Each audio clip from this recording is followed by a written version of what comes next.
Olá, pessoal, boa tarde, muito obrigada. Sejam bem-vindos e bem-vindas. Em poucos minutos, agora, já vamos começar mais um formato muito legal aqui na nossa 8ª Conferência da Advocacia Paranaense, o formato OAB Talks, que nada mais é do que um TED. Então, teremos uma convidada aqui, única, uma mulher nesse palco, falando para vocês e trazendo sobre um tema super importante, a Adriana Schier, que já está por aqui. Então, convido a Adriana, venha ao palco. E agora, esse microfone é todo seu. Certo. Muito boa sorte, sucesso, fique à vontade. Acredito que já está ligado. Alô? Está ligado. Então, sucesso, aproveitem. E quem está por aí, convido todos para virem aqui para a nossa arena acompanhar o OAB Talks. Até mais.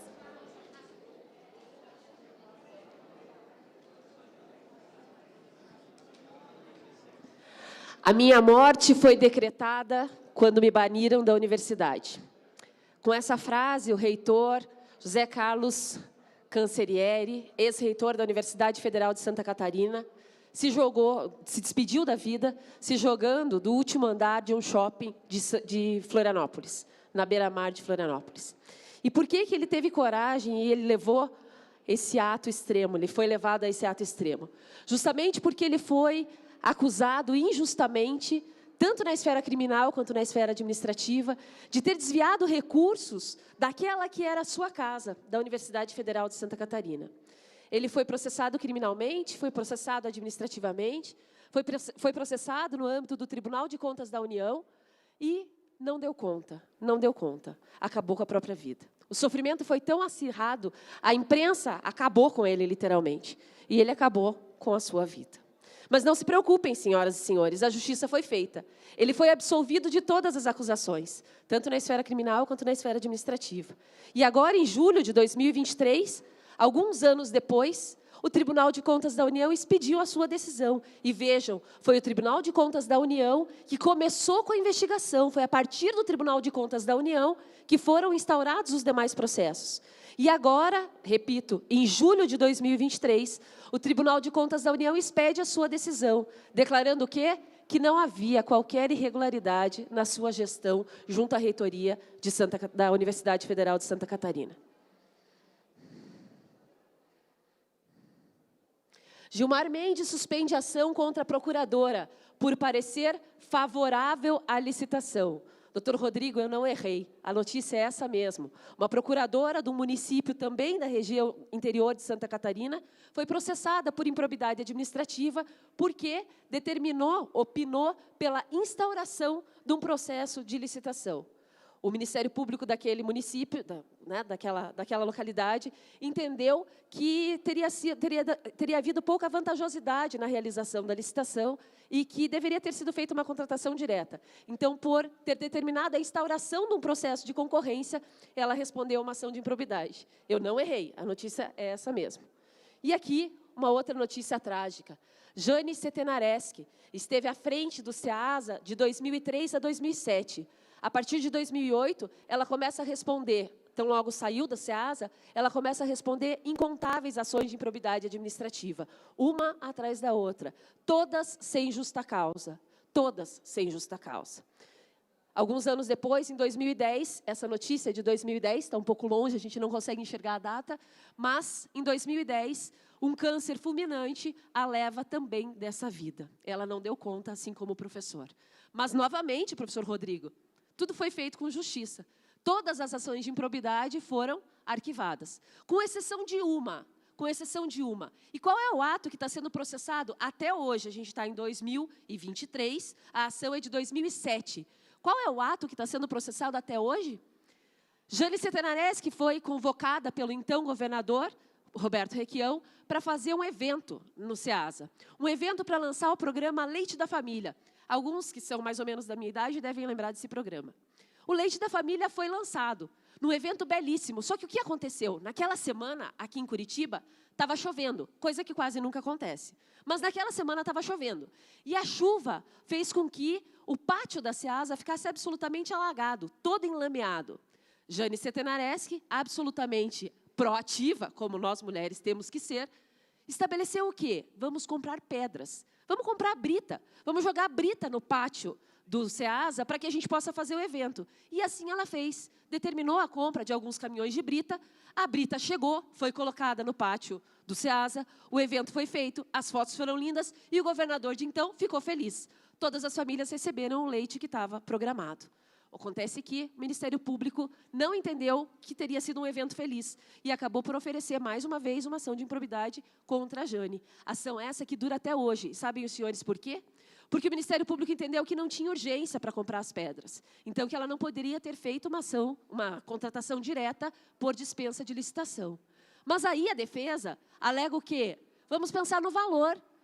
O valor também excedia o contrato direto, a autorização para contratação direta, em R$ 800, doutor Paulo, R$ 800.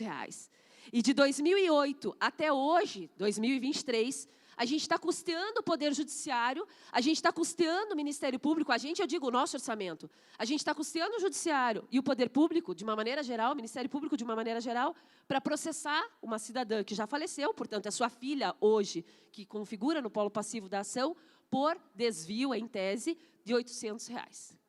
Esse é o cenário, infelizmente, esse é o cenário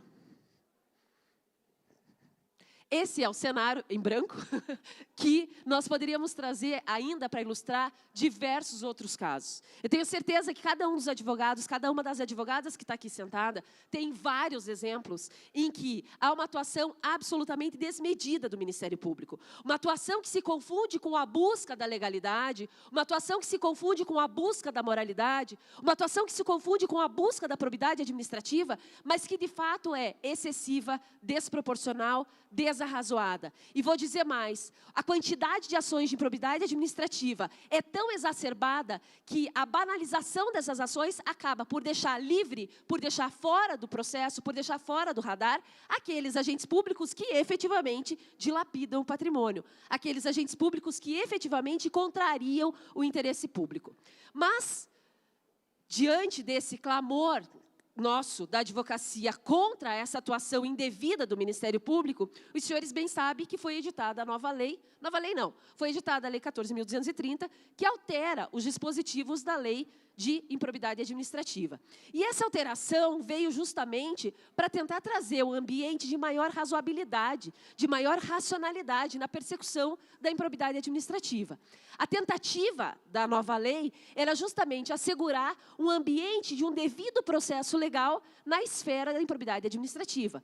Um processo que tenha uma razoável duração, um processo que efetivamente investigue o gestor corrupto, que efetivamente investigue o gestor desonesto, que efetivamente investigue e puna devidamente o gestor que atua de má fé.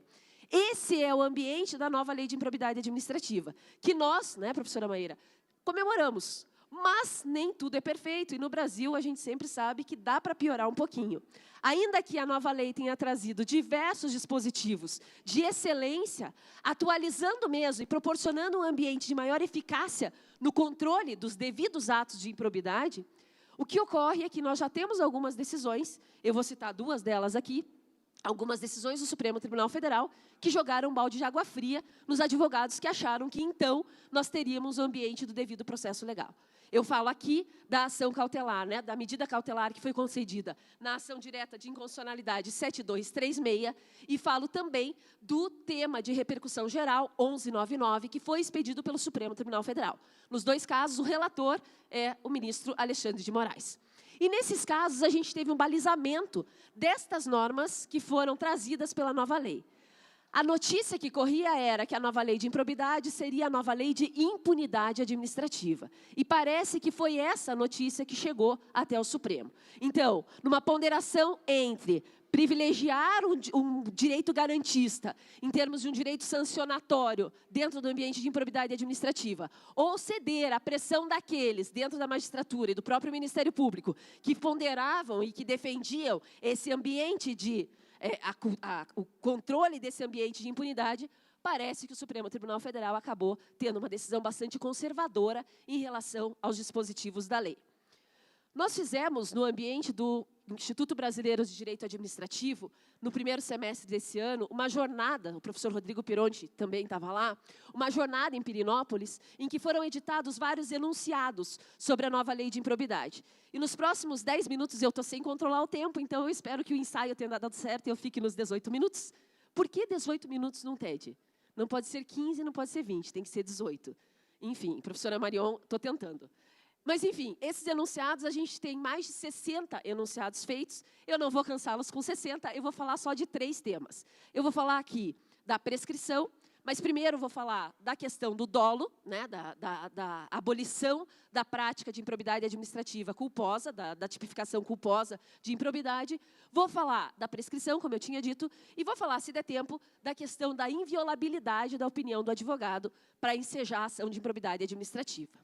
Tratando, então, da primeira questão, nós temos que, pela nova lei, foi absolutamente abolida a possibilidade de instauração de uma ação de improbidade administrativa por conduta culposa. Essa é a redação do artigo 10, né, do novo artigo 10. Bastante óbvio, me parece, essa redação. Não há mais possibilidade de considerar uma conduta negligente, imperita ou imprudente como ato de improbidade administrativa. É bem verdade que essas condutas negligentes, imperitas e imprudentes, praticadas por agentes públicos, podem trazer prejuízo para a administração. Um fiscal de obras que fiscalize incorretamente, que faça uma medição incorreta do serviço e que determine, por isso, um pagamento indevido para uma concessionária, pratica um ato que causa prejuízo. Um engenheiro fiscal, um engenheiro que pratique, que elabore um projeto com erros que não atendam à BNT, claro que pode gerar danos para o Estado, pode causar prejuízo para o Estado. Um parecerista, um advogado público que atue, muitas vezes por conta do seu excesso de trabalho, mas que atue com atraso, pode gerar prejuízos para o Estado. Mas daí a dizer que o sujeito que foi ineficiente, que foi negligente, imprudente ou imperito, causou dano, tudo bem, causou dano, mas daí a dizer que ele é improbo, daí a dizer que ele é imoral, porque quando a gente fala de improbidade, é de imoralidade que a gente está falando. Um sujeito que é condenado numa ação de improbidade, é de imoralidade que a gente está chamando esse sujeito. Um sujeito que é processado numa ação de improbidade administrativa, a pecha que cai por ele durante a duração do processo, que nunca é razoável, é justamente de ser um sujeito improbo, de ser um sujeito imoral. E não é para isso que a lei de improbidade foi editada. Não é isso que o artigo 37, parágrafo 4º da Constituição trata, ou não é esse o desiderato do artigo 37, parágrafo 4º da Constituição. Como já dizia o Superior Tribunal de Justiça, a lei de improbidade serve para punir os desonestos, não os inaptos, não os inábeis, não os ineficientes. E essa foi a interpretação, então, essa foi a disposição que veio com a nova lei. Muito bem. Para quem é imperativo falar assim, está uma dificuldade, porque eu estou prestando atenção em absolutamente todos os lugares. Rodrigo Pironti, boa sorte para você amanhã. Muito bem, continuando aqui então. A nova lei vem com essa formatação de abolir a modalidade culposa. Me perguntaram, não é muito óbvio falar disso num TED, num OAB Talks? É óbvio para a gente. O Ministério Público Federal, professora, o Ministério Público Federal tem sustentado a tese de que continua havendo a possibilidade de ingresso de ação de improbidade administrativa quando o agente público agir com culpa grave. Mas está escrito na lei que só tem improbidade administrativa com dolo, e com dolo específico. Mas, em nome da supremacia do interesse público sobre o privado, em nome da proteção do interesse público, vejam como a causa é fácil de defender. Todos nós defendemos o interesse público, não é mesmo? Mas, em nome desse princípio, se esquece que a gente está no ambiente do direito administrativo sancionatório. E o direito administrativo sancionatório tem que contar com todos o arcabouço democrático de garantias que estão previstas na Constituição. E, portanto, é evidente que há que ser respeitado o princípio da tipicidade absoluta. O professor Paulo Roberto Pimenta, nosso amigo lá de São Paulo, excelente professor, excelente membro do Ministério Público, mas tem defendido essa tese. E tem defendido essa tese com base no quê? Da LINDB. Com base na LINDB. Sabem os senhores que o artigo 28 da LINDB vai falar o quê? O agente público só pode ser responsabilizado em caso de culpa grave ou erro grosseiro. antes da edição da lei de improbidade, da nova lei de improbidade, o que a gente estava alegando? Nós, advogados de defesa, que se aplicava a LINDB, mas se aplicava a LINDB para afastar a tipicidade das condutas culposas. Naquele momento, o Ministério Público Federal sustentava o quê? Que não podia se aplicar a LINDB, o Ministério Público Estadual também, mas não podia aplicar a LINDB por quê? Porque a ação de improbidade, a lei de improbidade é mais específica e a LINDB é geral. Curioso que agora, que a tese se inverte, né, se aplica, se muda de interpretação, se muda de opinião jurídica, com base em fundamento, claro. O fundamento é a supremacia do interesse público e, com base nisso, se passa a aplicar, então, se passa a defender essa tese de que, se for culpa grave, ainda cabe ação de improbidade. Um absurdo, um absurdo. Segunda questão que eu queria tratar sobre essa temática é a aplicação dessa abolição, dessa hipótese de, abre aspas, abolício criminis, no ambiente dos processos em curso. O STF já manifestou-se nesse sentido, já enfrentou essa matéria, para dizer o seguinte: as ações que estiverem em curso na data da edição da nova lei, aplica-se a abolício. Ou seja, aquelas ações que foram interpostas e que continuam em tramitação no período da vigência da nova lei, quando a nova lei vem a público em 2021, essas ações poderão, o Ministério Público vai ter que demonstrar a existência de dolo sob pena de arquivamento. Mas as ações que transitaram em julgado, doutor Guilherme Gonçalves, essas não. O Supremo Tribunal Federal, naquele tema de repercussão geral que eu citei para os senhores e para as senhoras, entendeu que não é caso de aplicação retroativa de uma abolição de tipo administrativo, de uma abolição de um tipo sancionatório. Nem para a propositura de ação rescisória, nem para a propositura de ação rescisória, nem para a possibilidade de suspensão da execução, que era uma tese que a gente vinha discutindo, né? Por que eu estou falando disso se o Supremo já decidiu? Porque, afinal de contas, é nosso papel nos contrapormos às decisões equivocadas do Supremo, né? Até onde eu sei, o Supremo não estabelece normas constitucionais, estabelece balizas para interpretação, mas é nosso papel questioná-las. Bom, segunda questão que eu gostaria de trabalhar com os senhores é justamente a questão da prescrição. A nova lei, preocupada justamente com a duração das ações de improbidade administrativa, acaba por estabelecer um novo regramento da prescrição. Em relação ao prazo para interposição da ação, o prazo prescricional aumenta, passa a ser de 8 anos.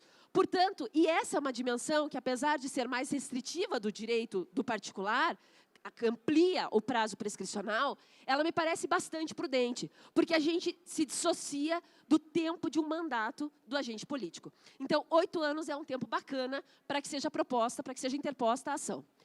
Mas o que tem se discutido bastante são justamente as causas de prescrição intercorrente, que vieram trazidas agora pela nova lei, pelo artigo 23, um dos seus parágrafos que eu já vou citar lá. Mas antes disso, eu queria contar uma história curiosa para vocês. Essa eu vou me permitir ultrapassar talvez uns 2 minutos do tempo, mas para contar. Professor André, o senhor sabe que a gente faz 25 anos de formado no próximo ano, né? Teremos o nosso jubileu de formatura. Nossa turma, eu e André Passos, nos formamos juntos. Muito bem, a minha primeira ação, doutor Tiago, a minha primeira ação, quando eu estava trabalhando com Jacinto Coutinho ainda, a minha primeira ação foi uma ação de improbidade administrativa. Olha que responsabilidade do sujeito que me contratou. Eu me formei em fevereiro e essa ação eu devo ter sido contratada ali por maio, junho, ou seja, coitado do sujeito. Mas, para a sorte dele, eu fui me especializando nesses anos. Deu tempo de eu fazer mestrado, doutorado, pós-doutorado. Deu tempo de eu ter 3 filhos, porque a ação dele ainda não foi julgada. Juro, não é invenção, juro. O recurso de apelação está pautado para o dia 7 de novembro. Então, um pós-doutorado, um doutorado, um mestrado depois, 3 filhos depois, alguns cabelos brancos escondidos graças à tinta, estarei eu lá defendendo o meu primeiro cliente numa ação de improbidade administrativa. Precisamos ou não precisamos de prescrição intercorrente? Evidente que sim. E as causas de prescrição intercorrente são justamente aquelas previstas no artigo 23, parágrafo 4º da lei.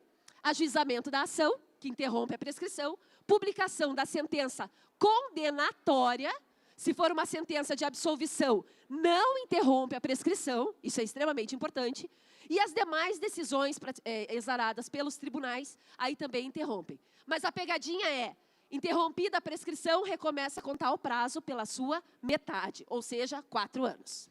O pessoal da organização já está fazendo careta para mim, então eu acho que eu já passei dos meus 18 minutos. Mas eu vou falar só mais 1 minuto sobre essa questão, que talvez seja uma das mais importantes para nós. A atuação do parecerista no ambiente da Lei de Improbidade Administrativa. É um absurdo que o Supremo Tribunal Federal, que o Superior Tribunal de Justiça, tenha ainda a coragem, não vou falar outra palavra aqui na conferência, não dá, mas tenha a coragem de decidir no sentido de que nós, pareceristas, temos que ser responsabilizados pelos nossos pareceres, exarados no exercício da nossa competência, que é função essencial à justiça. Salvo engano, inviolabilidade do advogado e inviolabilidade das opiniões do advogado é matéria constitucional, é garantia constitucional. E, sendo assim, é óbvio que é um absurdo todas as decisões que decidem pelo processamento de advogados pelos seus pareceres jurídicos, desde que devidamente fundamentados, óbvio, né? Nesse caso, o que aconteceu? Mais uma vez, a gente tem o legislador avançando, o legislador democraticamente avançando e estabelecendo a impossibilidade, a atipicidade de que uma conduta, um parecer jurídico, uma manifestação jurídica, uma manifestação fundamentada, gere qualquer tipo de responsabilidade na ação de improbidade.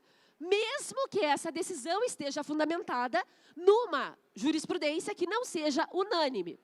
O ministro do Supremo Tribunal Federal, Alexandre de Moraes, suspende, naquela ação cautelar que eu citei no começo, suspende a eficácia desse dispositivo. Mas o curioso é que ele suspende a eficácia desse dispositivo numa ação direta de constitucionalidade.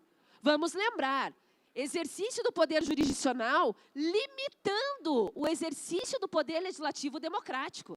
A ação direta de inconstitucionalidade, os senhores sabem melhor do que eu, é matéria excepcional. Por quê? Porque a gente afronta o próprio princípio da legitimidade democrática. É o Supremo Tribunal Federal afastando a eficácia de um dispositivo legal que foi decidido democraticamente pelo Congresso Nacional. É possível? Não só é possível, é necessário. Mas quando? Quando efetivamente houver afronta a uma norma constitucional. Os senhores e as senhoras já tiveram a oportunidade de ler a decisão do Alexandre de Moraes? Ele não cita qual dispositivo da Constituição foi afrontado.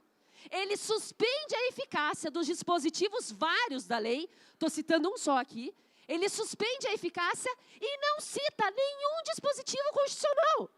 Mas o pior de tudo, e por isso que eu quero terminar com esse exemplo, o pior de tudo, ele vai dizer que é necessário suspender a eficácia desse dispositivo, do artigo 1º, parágrafo 8º, porque o legislador deixou um ambiente de incerteza quanto à aplicação desse dispositivo. Qual é a incerteza?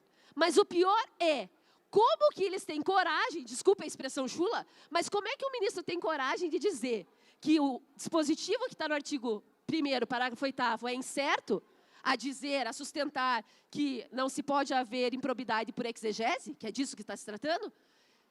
Quando for pautado uma decisão em jurisprudência, se a própria jurisprudência do STF, inclusive, muda em temas sensíveis. Que segurança que a gente tem, então, de exercer a nossa profissão? E cadê o reconhecimento, onde está o reconhecimento da inviolabilidade das nossas opiniões? Essa é uma briga que vale a pena a gente assumir, inclusive através da OAB. Por quê? Porque essa decisão, como eu falava no começo, é uma decisão exarada na ação cautelar, na medida cautelar da ADI. Ela não foi para plenário ainda, ela não foi julgada ainda. Então, portanto, é tempo da OAB não só se manifestar, né, oficialmente, mas de nós, advogados, também retomarmos as garantias que aqui são garantias decorrentes de um devido processo na ação de improbidade administrativa. Nós somos essenciais à justiça e só defendendo esse ambiente de um devido processo também nas ações de improbidade administrativa é que me parece que a gente vai garantir a fórmula do Estado Democrático de Direito. Muito obrigada e agradeço à OAB pela incrível oportunidade de estar aqui. Obrigada.